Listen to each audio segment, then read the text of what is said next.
Welcome dear rockers, कैसे हो आप सभी। एक बाप जिसके पास अपनी बेटी के इलाज के लिए पैसे नहीं है, वो एक नशीले पदार्थ के डीलर के पैसे लूटने जाता है। वहाँ पुलिस उसे पकड़ लेती है और जेल में डाल दिया जाता है। वहाँ उस बाप के साथ क्या हुआ, क्या वो अपनी बेटी का इलाज करवा पाया या नहीं, अंत में क्या हुआ दोस्तों, बहुत ही इंटरेस्टिंग कहानी के जरिए दिखाया गया है इस मूवी में, जिसका नाम है द सिस्टम, जो कि 2022 में रिलीज हुई थी। कहानी की शुरुआत में एक छोटे घर को दिखाते हैं जहाँ हर तरह का नशीला पदार्थ बनाया जाता है। अचानक मास्क पहना हुआ एक आदमी गन लिए अंदर घुस आता है और धमकाता है कि जो भी पैसे है वो सब इस बैग में डाल दो। एक आदमी करेंसी नोट्स उसमें रखने लगता है तो दूसरा उस आदमी से लड़ता है। घमासान लड़ाई के अंत में उस आदमी ने सभी को मार डाला होता है और वहाँ रखे हुए करेंसी नोट्स लूट कर वो बाहर निकलने वाला होता है कि आ जाती पुलिस इस आदमी को घेर लेती है और मास्क निकालने को कहते हैं। और यही अपनी कहानी का हीरो, नाम है सैवेज। वो सैवेज को पुलिस स्टेशन लेकर जाते हैं। उसका बैकग्राउंड चेक करते हैं तो चौंक जाते हैं, क्योंकि वो कई साल आर्मी में सर्विस कर चुका था। एक नॉर्मल सोल्जर के तौर पर उसने आर्मी ज्वाइन की और युद्धों के दौरान किए हुए कारनामों की वजह से वो कमांडर बन गया था।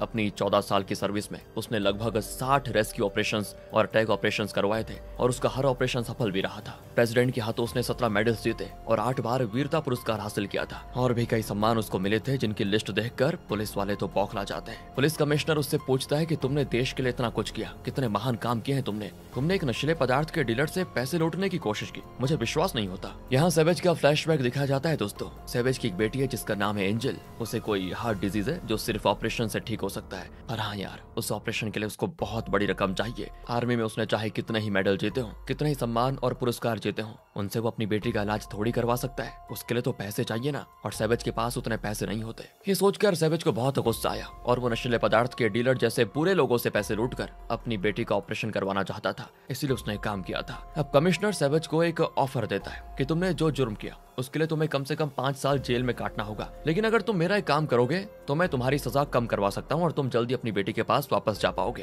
तो तुम तो जानते होंगे कि यहाँ पर कई प्राइवेट प्रिजन्स हैं और ऐसे एक प्रिजन का वार्डन न जाने क्या क्या इलीगल काम कर रहा है। तुम्हें हम उस जेल में शिफ्ट कर देंगे और तुम्हें वहां जाकर एविडेंस कलेक्ट करना होगा कि वो कौन कौन से इलीगल काम कर रहा है। उस प्रिजन से कोई नहीं बच सकता, इसीलिए तुम किसी भी कारण वहां से बचने की कोशिश मत करना। तुम्हें एविडेंस को कलेक्ट करके मुझे भेजना है और जब मुझे सारे एविडेंस मिल जाएंगे तो मैं खुद तुम्हें उस प्रिजन से सेफली बाहर लेकर आ जाऊंगा। शुरू में तो सैवेज गुस्से में चिल्लाता है, लेकिन फिर अपनी बेटी के बारे में सोचकर रो पड़ता है। फिर अगले सीन में कमिश्नर उसे उसकी बेटी के साथ वीडियो कॉल करने देता है। सैवेज कहता है कि एंजल बेटा, तुम फिक्र मत करना, पापा तुम्हें कुछ नहीं होने देंगे, मैं जल्दी आ जाऊंगा और तुम्हारा ऑपरेशन भी जल्दी हो जाएगा। लेकिन बीच में ही वो कॉल कट करवा देते हैं। इस पर सैवेज को गुस्सा आ जाता है कि ये क्यों किया, लेकिन वो कुछ कर भी नहीं सकता था। अगले सीन में सैवेज और कुछ और कैदियों को उस प्राइवेट प्रिजन में ड्रॉप किया जाता है। सैवेज तो एकदम अकड़ कर चल रहा होता है, क्योंकि उसे पता है वो बिना जुर्म के अंदर जा रहा है। मतलब एक तरफ से वो पुलिस का ही काम कर रहा है, तो अंदर एक गार्ड कहता है कि सुनो, आज से तुम सब हमारी प्रॉपर्टी हो, तुम्हें कब खाना है, कब सोना है, कब जागना है, कब नहाना है, यहाँ तक कि कब टॉयलेट जाना है, ये भी हमें डिसाइड करेंगे। अब मेरा मुंह मत देखो, अंदर चलो। इस तरह वो काफी अकड़ कर कहता है। सैवेज उसे घूरते हुए अंदर जाता है। तो कुछ देर के बाद गार्ड अंदर आकर सैवेज को खूब पीटता है कि मुझे घूर रहे थे तुम उस समय। इसके बाद सारे कैदियों की गर्दन पर एक चिप इंजेक्ट किया जाता है। अब वहाँ पहले से रह रहे कैदी नए कैदियों को रैगिंग भी करते हैं, पर सैवेज जरा भी नहीं डरता और अकड़ कर खड़ा रहता है। फिर सबको अलग अलग सेल्स में बंद कर देते हैं। तो सैवेज अपने सेल में पड़ा हुआ एक बाइबल उठाकर पढ़ने लगता है, लेकिन उसके अंदर से एक फोन गिरता है जो कि सैवेज के फिंगरप्रिंट से खुलता है। उसमें कमिश्नर का मैसेज होता है कि इस फोन के जरिए तुम मुझे वो सारे एविडेंस भेजते रहना। मतलब कमिश्नर ने ही ये फोन यहाँ पर रखवाया है। अगली सुबह दोस्तों एक कंट्रोल रूम से गार्ड सारे सेल्स को अनलॉक करता है और चिल्लाता है कि चलो बहुत सो गए, सब के सब बाहर आ जाओ। सैवेज बाहर नहीं निकलता, तो गार्ड उसकी गर्दन पकड़कर उसको बाहर धकेलता है कि तुम्हें अलग से बोलना पड़ेगा क्या। फिर सभी नहा धोकर खाना खाने बैठते हैं। एक पुराना कैदी सैवेज का प्लेट गिरा देता है और कहता है कि नए कैदी सर झुकाकर चलते हैं, यहाँ समझे, आइंदा सीनियर्स के सामने सर उठाकर चले तो मुंह तोड़ दूंगा। सैवेज उसको देखकर नीचे थूक देता है और सर उठाकर बिल्कुल आगे चलता है एकदम अकड़ के। वैसे आपको बता दूं, इस प्रिजन में कई गैंग्स भी हैं दोस्तों। फ्रीवे नाम के कैदी का एक माफिया ग्रुप भी है यहाँ पर। वो सैवेज से कहते हैं कि इस प्रिजन में रेसिज्म काफी ज्यादा है, व्हाइट कैदी ब्लैक्स को परेशान करते रहते हैं, तो तुम हमारे गैंग में शामिल हो जाओ। लेकिन सैवेज कहता है कि देखिए, मुझे किसी गैंग में नहीं रहना, मैं हमेशा अकेले ही रहता हूँ। कहकर वो चला जाता है। तो फ्रीवे कहता है ये किसी न किसी दिन व्हाइट्स के हाथों जब मरेगा ना, तब इसको अकल ठिकाने आएगी। फिर हर कैदी को कोई ना कोई काम दिया जाता है। सैवेज पोछा लगा रहा होता है और तब फ्रीवे उसे क्रॉस करके लॉन्ड्री रूम में जाता है। उसके पीछे 4 कैदी जाते हैं और वहाँ के लोगों को बाहर भेजकर फ्रीवे को जान से मारने की कोशिश करते हैं, लेकिन फ्रीवे मार्शल आर्ट्स जानता है और अकेला ही उन सबको धूल चटा देता है। ये सारी चीजें देखकर सैवेज चला जाता है, लेकिन क्योंकि सैवेज देख चुका है तो वो लोग जो फ्रीवे की जान लेना चाहते थे वो सैवेज के सेल में आकर उसे खत्म करने की कोशिश करते हैं। लेकिन सैवेज के आगे कहाँ उनकी चलेगी यार, वो तो एक सोल्जर रह चुका है और वो अकेला ही सबको मार रहा होता है। और तब बोन्स नाम का एक आदमी सैवेज के साथ मिलकर उन लोगों को पीटता है। इतने में वही गार्ड्स आकर इन दोनों को गन पॉइंट पर पकड़ लेते हैं और उन्हें अलग अलग सेल्स में बंद कर देते हैं। अब अगले सीन में प्रिजन का वार्डन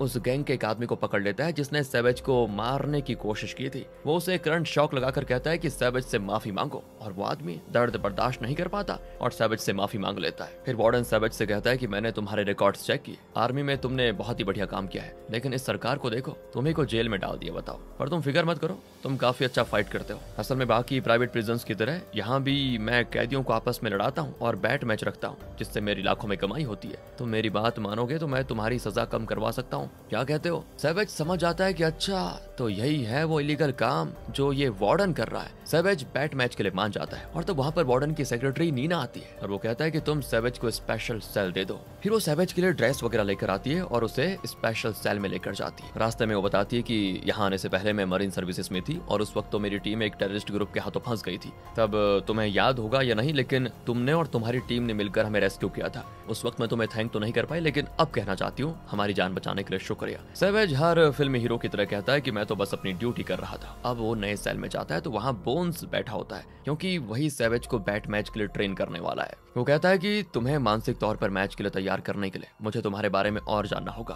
तो सैवेज अपने बारे में कुछ बातें बताता है और कहता है कि मेरी एक बेटी है। फिर वो टॉयलेट जाने के बहाने वहाँ का पर्दा बंद कर देता है और फोन से कमिश्नर को मैसेज करता है कि वार्डन यहाँ पर कैदियों का इलीगल बैट मैच करवा रहा है और उसी से पैसे कमा रहा है वो। अगले दिन बोन्स सैवेज को वहाँ के जिम में लेकर ट्रेन करता है। फिर वो सैवेज को जेल के सभी गैंग्स के बारे में बताता है। फिलहाल इन बैट मैचेस में जीतकर फ्रीवे है ना, वो यहाँ का चैंपियन बना हुआ है। उसे भी मैंने ही ट्रेन किया था, लेकिन अब मुझे उसको ट्रेन करने का बड़ा अफसोस है। पर हाँ, तुम उसकी तरह नहीं हो, इसीलिए मैं तुम्हें ट्रेन करना चाहता हूँ। अगले दिन अंडरग्राउंड में बैट मैच शुरू होता है। नीना सैवेज से कहती है ध्यान से लड़ना। वार्डन बड़ा खुश होता है क्योंकि हफ्ते में एक दिन ये मैच होता है जिसे वो बहुत इंजॉय करता है। इतना ही नहीं, अंडरग्राउंड में हो रहे इस इलीगल रेसलिंग मैच का लाइव टेलीकास्ट प्रिजन के दूसरे कैदियों को भी देखने को मिलता है और सब बहुत इंजॉय करते हैं। और हाँ दोस्तों, इस रेसलिंग मैच का कोई रूल्स नहीं है और लगता है अगर कोई कैदी मर भी गया तो पूछने वाला कोई होगा नहीं। पहले वहाँ पर 2 पुराने कैदियों की फाइट होती है तो सैवेज अपने फोन से उसको रिकॉर्ड कर रहा होता है। अगला फाइट यहाँ के चैंपियन फ्रीवे और 2 कैदियों के बीच होता है। फ्रीवे तो अकेला ही उन दोनों को मार मार कर बिल्कुल फ्लैट कर देता है। सब फ्रीवे को ही सपोर्ट करते हैं। फिर सैवेज और दूसरे कैदी के बीच होती है फाइट।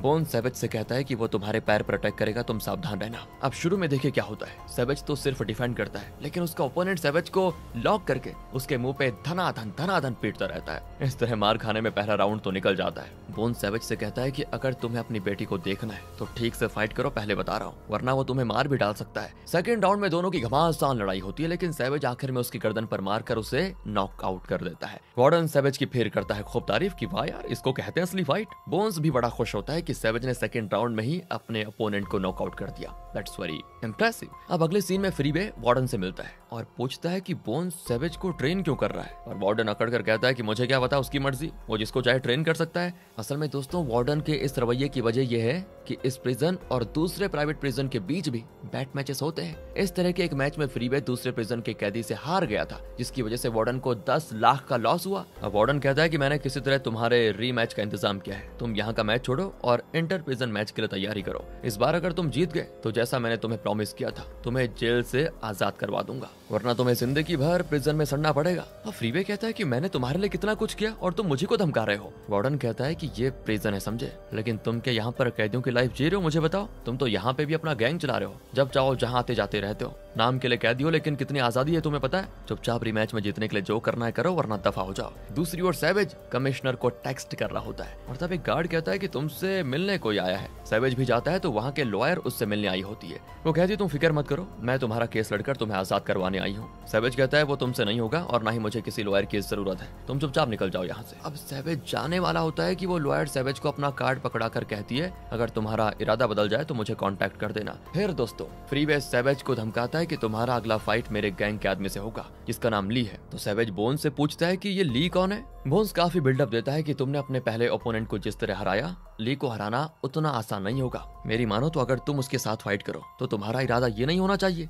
कि उसे मारो, बल्कि ये होना चाहिए कि उससे अपनी जान बचा कर रखो। अगले सीन में सैवेज और ली के बीच फाइट शुरू होती है। ली कई सारे करतब दिखाते हुए सैवेज से फाइट करने आता है। सैवेज उसकी तेजी देखकर एकदम रेडी खड़ा हो जाता है और एक ही मार में उससे नॉकआउट कर डालता है। सिर्फ 2 ही सेकंड्स में सैवेज ने मैच का एंड कर डाला था। सब एकदम शॉक, चुप खड़े रहते हैं सभी कि यहाँ पर हुआ क्या था अभी के अभी। और फिर तो सभी सैवेज का नाम लेकर चिल्लाने लगते हैं। सैवेज भी एकदम शान से एक विनर बनकर वहां से निकलता है। एंड अब बोन्स सैवेज को बियर ला कर देता है, लेकिन सैवेज कहता है कि सेलिब्रेट करने जैसा मैंने कुछ किया नहीं। बोन्स कहता है कि देखो, बियर की और मेरी इंसल्ट मत करो, पी लो चुपचाप। वो कितना खतरनाक प्लेयर था, उसको एक ही मार में नॉकआउट कर दिया, कोई मामूली बात है क्या? तुमने वो कर दिखाया जो कोई करने की सोच भी नहीं सकता। इसके बाद से तो सैवेज जैसे यहाँ का राजा बन जाता है। जहाँ भी जाता बाकी कैदी उसको डर की नजर से देखते। एक दिन सैवेज कोई काम कर रहा होता है कि फ्रीवे के 2 आदमी उस पर हमला कर देते हैं। सैवेज उनसे फाइट तो करता है, लेकिन दोनों को मैनेज करना उसके लिए थोड़ा मुश्किल हो जाता है। इतने में नीना आ जाती है और उन्हें अलग करने की कोशिश करती है। तब एक आदमी सैवेज पर चाकू खोपने आता है, लेकिन नीना बीच में आ जाती है और बेचारी को चाकू लग जाता है। सैवेज फिर गुस्से में चिल्लाता है तो वो आदमी डर कर तुरंत वहां से निकल जाता है। बड़ी मुश्किल से वो नीना को संभालता है। फिर अगले सीन में वार्डन सैवेज से कहता है, तुम्हारी वजह से नीना बच गई। अगर कोई कैदी मर जाता तो मैं मैनेज कर लेता, लेकिन अगर नीना मर जाती तो बड़ी प्रॉब्लम हो जाती, क्योंकि वो एक पुलिस ऑफिसर है। सैवेज कहता है तो एक काम करो, तुम फ्रीवे के साथ मेरी एक फाइट अरेंज करो। नीना पर हमला करने के लिए मैं उससे बदला लेना चाहता हूँ। दूसरी ओर फ्रीवे अपने उन 2 आदमियों को डांट रहा होता है जो सैवेज पर हमला करने गए थे। असल में बताऊं, फ्रीवे ने उन्हें भेजा ही नहीं था, बल्कि वो खुद ही सैवेज की जान लेने के लिए उस पर हमला करने गए थे। और तब एक गार्ड आकर उन तीनों को वार्डन के पास लेकर जाता है। वार्डन कहता है कि सुनो, तुम्हारा अगला मैच होगा सैवेज के साथ। सुनकर फ्रीवे कहता है कि मैं उस जैसे नए नवीले फाइटर से नहीं लड़ूंगा, मेरे साथ लड़ने के लिए उसकी औकात नहीं है। इस पर वार्डन को आ जाता है गुस्सा और वो एक गार्ड से कहकर वहां के सीसीटीवी कैमरास ऑफ करवा देता है और फिर फ्रीवे के दोनों साथियों को गन से उड़ा देता है। वो फ्रीवे से कहता है कि ये मेरा अड्डा है, समझे, और यहाँ जो मैं कहूंगा वही चलेगा। चुपचाप सैवेज के साथ फाइट करने के लिए तैयार हो जाओ। सैवेज और फ्रीवे दोनों ही मैच के लिए काफी तैयार होते हैं। सैवेज को अक्सर उसकी बेटी याद आ जाती है। आखिर मैच का दिन भी आ जाता है। मैच की शुरुआत में तो फ्रीवे काफी दमदार हमला करता है, लेकिन फिर सैवेज अपना पहला पंच उस पर ऐसे मारता है तो लगता है फ्रीवे पर बिजली गिर गई। जैसे तैसे फ्रीवे खुद को संभाल कर कुछ देर रिलैक्स करके फिर सैवेज पे हमला करता है, पर सैवेज उसे उठाकर पटक देता है और उसके मुंह पे भी पंच करके कर देता है नॉकआउट। पर अभी भी सैवेज उसको मारना नहीं छोड़ता, लगता है वो फ्रीवे को मार डालेगा। बोन्स भी शॉक होकर सैवेज को रोकता है और कहता है कि अगर इसको मार डालोगे तो अपनी बेटी को कभी नहीं देख पाओगे, याद रखना। सैवेज भी फिर खुद को रोक लेता है। अब प्रिजन के सारे कैदी सैवेज को अपना हीरो मानने लगते हैं। उस रात सैवेज अपना फोन चेक करता है। यहाँ पर जो फाइट्स होते हैं, सैवेज उन सब की रिकॉर्डिंग उसे भेजता रहा और कमिश्नर ने उन सब का रिप्लाई भी भेजा होता है। सैवेज टेक्स्ट करता है कि अब तो मुझे काफी एविडेंसेस मिल चुके हैं, मुझे यहाँ जिस काम के लिए भेजा गया था वो पूरा हो गया, तो मुझे यहाँ से कब निकलवा रहे हो? लेकिन लेकिन लेकिन ये क्या? उसका कोई जवाब नहीं आया होता तो सैवेज को बहुत गुस्सा आता है। अगले दिन से सैवेज को प्रिजन में बहुत ज्यादा रिस्पेक्ट मिलती है। सच कहो तो सब उसको एक डॉन की तरह ट्रीट करते हैं। वो खाने जाता है तो बाकी कैदी अपना खाना खुद उसको दे देते हैं, यहाँ तक कि गार्ड्स भी उससे डरते हैं। लेकिन सैवेज सबके साथ दोस्ती कर लेता है। दूसरी ओर वार्डन सैवेज को दूसरे प्रिजन के कैदियों के साथ होने वाले जो बैट मैचेस है उनके बारे में बताता है। और तो और इन प्रिजन में इलीगल नशीले पदार्थ का भी बिजनेस चलता है। वार्डन सैवेज को वहां भी ले जाकर उसको सब कुछ बताता है। एंड सैवेज तो एकदम शॉक कि ये प्रिजन है कि क्या है। वार्डन कहता है कि नशीले पदार्थ के बिजनेस में मैं करोड़ों कमा रहा हूँ, तुम भी मेरे पार्टनर बन जाओ और यही मेरे साथ रह जाओ, मैं तुम्हारी बेटी का इलाज खुद करवाऊंगा। सैवेज को उसकी एक भी बात मंजूर नहीं होती, लेकिन फिर भी वो उससे नॉर्मली बातें करते हुए एविडेंस के तौर पर थोड़ा नशीला पदार्थ उठा लेता है। फिर वो सैवेज को फ्रीवे के उन 2 आदमियों की लाश दिखाता है जिन्हें वार्डन ने शूट कर दिया था। वो कहता है कि अगर कोई तुम्हारे साथ बदतमीजी करे तो मुझे बता देना, मैं उनका सेम यही हाल कर दूंगा। मेरे लिए सिर्फ तुम इम्पोर्टेंट हो। तुम दूसरे प्रिजन के फाइटर के साथ होने वाले उस बैट मैच में फाइट करने की तैयारी करो बस। पर सैवेज इस बार मना कर देता है तो वार्डन कहता है कि यहाँ मेरा एक और पार्टनर है, शायद तुम उसकी बात मानोगे। कहकर वो सैवेज को कहीं लेकर जाता है। दूसरी ओर सैवेज की मार खाने से फ्रीवे की हालत बहुत बुरी होती है। वार्डन सैवेज को उस दूसरे पार्टनर से मिलवाने लेकर जाता है और पार्टनर को देखकर सैवेज को लगता है सबसे बड़ा शॉक, क्योंकि वो पार्टनर कोई और नहीं कमिश्नर है। मतलब यहाँ के सारे इलीगल काम वार्डन और कमिश्नर मिलकर चला रहे हैं। असल में दोस्तों वो सैवेज को यहाँ पर इसलिए लेकर आए क्योंकि वो उस दूसरे प्रिजन के साथ होने वाले बैट मैच में जीतना चाहते थे।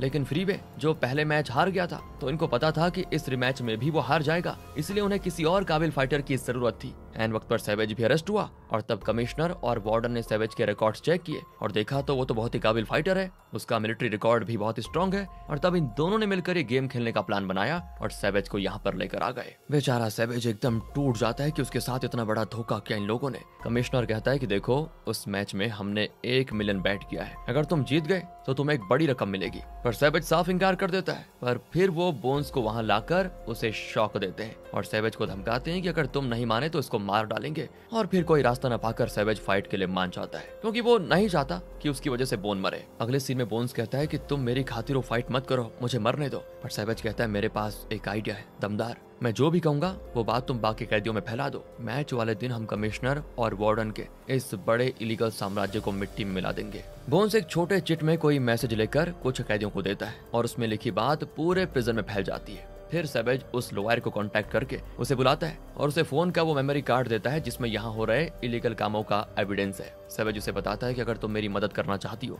तो प्लीज इस मेमोरी कार्ड को प्ले करके देखो और यहाँ पर मत रुको, जल्दी निकल जाओ। इस तरह सैवेज जल्दी जल्दी उसे वहां से भेज देता है। तो मैच वाले दिन एक बड़ा कंटेनर उस प्रिजन के पास आकर रुकता है जिसमें एक आदमी को बांध कर रखा होता है जैसे कि वो कोई मॉन्स्टर हो। उस प्रिजन का वार्डन उसे अंदर ले जाने को कहता है, पर यहाँ का वार्डन चिल्लाता है कि क्या मजाक है, हम लोगों ने रिमैच की बात की थी और तुम किसी नए फाइटर को लेकर आ गए। तो दूसरे प्रिजन का वार्डन कहता है कि अभी अभी जो मॉन्स्टर अंदर गया उसने पुराने फाइटर को मार डाला, अब यहाँ पे ये अपने नए ओपोनेंट को मारने के इरादे से आया है, ये मैच तो मेरा मॉन्स्टर ही जीतेगा, देख लेना तुम। अब अपने वार्डन के तो पसीने छूटने लगते हैं कि मेरा पूरा बैट अमाउंट पानी में गया। अंडरग्राउंड में मैच होता है शुरू, हर जगह लाइव टेलीकास्ट भी होता है। मॉन्स्टर का हाइट और वेट देखकर अपना वार्डन तो सर पे हाथ रख लेता है कि ये मैच तो सैवेज जरूर हार जाएगा। मैच होता है शुरू और सैवेज उस मॉन्स्टर को एक तगड़ा पंच मारता है, लेकिन वो 1 भी इंच नहीं हिलता। ऊपर से वो मॉन्स्टर सैवेज को उठाकर नीचे पटक देता है। सैवेज बार बार उस पर हमला करता है, लेकिन हर बार वो सैवेज को किसी खिलौने की तरह पटक देता है और खूब पीटता भी है। लेकिन दोस्तों एक पॉइंट पर सैवेज ना नशीला पदार्थ उसके मुंह पे फेंकता है। याद है, सैवेज ने एविडेंस के तौर पर चुपके से थोड़ा नशीला पदार्थ उठा लिया था उस दिन, उसी को वो मॉन्स्टर के मुंह पे डाल देता है और इससे होता यह है कि कुछ देर के लिए मॉन्स्टर थोड़ा डगमगा जाता है। मौका पाकर सैवेज उसको लगातार पीटने लगता है। अब अपना वार्डन थोड़े जोश में चिल्लाता है और सेलिब्रेट करने लगता है। तो सैवेज इस तरह मॉन्स्टर को गिराकर उसका गला दबाने लग जाता है। पर तभी उसके सामने उसकी बेटी का चेहरा याद आता है और वो बाकी कैदियों को इशारा करता है। सैवेज का इशारा पाते ही सारे कैदी गार्ड्स को मारना शुरू कर देते हैं और अब तो पुलिस और कैदियों के बीच लड़ाई शुरू हो जाती है। दोनों वार्डन्स बिल्कुल बौखला जाते हैं कि चल क्या रहा है। फ्रीवे सैवेज से कहता है कि सबको मैं संभालूंगा, तुम बाकी तैयारियां करो। वार्डन तो हर किसी को करंट शॉक लगाकर वहां से भाग जाता है और सैवेज भी दूसरे गार्ड्स को मारते हुए वार्डन के पीछे भागता है। वो वार्डन से लड़ता है, लेकिन वार्डन तो सैवेज को शूट करके उसको मारने की कोशिश करता है। तब बोन्स आकर वार्डन को पकड़ लेता है बीच में। फिर वार्डन और सैवेज की टीम के बीच होती घमासान लड़ाई। वार्डन को गिराकर सैवेज और बोन्स दूसरी तरफ जाकर कुछ डिस्कस कर रहे होते हैं कि तभी वार्डन गन उठाकर उन्हें शूट करने की सोचता है, लेकिन होता यह है कि तभी स्टेट पुलिस आ जाती है और वो वार्डन को शूट करके कर लेते हैं उसे अरेस्ट। अब ये प्रिजन स्टेट पुलिस के कंट्रोल में आ चुका है। असल में दोस्तों सैवेज ने उस लॉयर को जो एविडेंस दिया था उसी के आधार पर उसने स्टेट पुलिस को आगाह किया और वो यहाँ पर पहुंच गए। वो कमिश्नर को भी अरेस्ट कर लेते हैं। सैवेज को आजाद कर दिया जाता है और एंजल के ऑपरेशन का खर्चा भी सरकार उठाती है। अब सैवेज बड़ा खुश होता है और बोन से कहता है मैं रिहा होने वाला हूँ, तुम सबको बहुत मिस करूंगा। कहकर सैवेज सबसे विदा लेकर उस प्रिजन से निकल जाता है। दूसरी ओर एंजल का ऑपरेशन सक्सेसफुल होता है और उसे डिस्चार्ज भी कर लिया जाता है। वो वेट कर रही होती है कि कब उसकी दादी आकर उसे पिकअप करेगी, लेकिन तब सैवेज वहाँ पर आकर उसे सरप्राइज देता है। सैवेज को देखकर एंजल की खुशी का कोई ठिकाना नहीं होता और वो भागकर उससे लिपट जाती है। इसी अच्छे सीन के साथ ये मूवी यहाँ पर खत्म होती है। आप बताइए आपको मूवी कैसी लगी, वीडियो कैसी लगी, एक्सप्लेनेशन कैसा लगा। मिलते हैं आपसे अगली वीडियो में। ध्यान रखेगा अपना। Thanks for watching.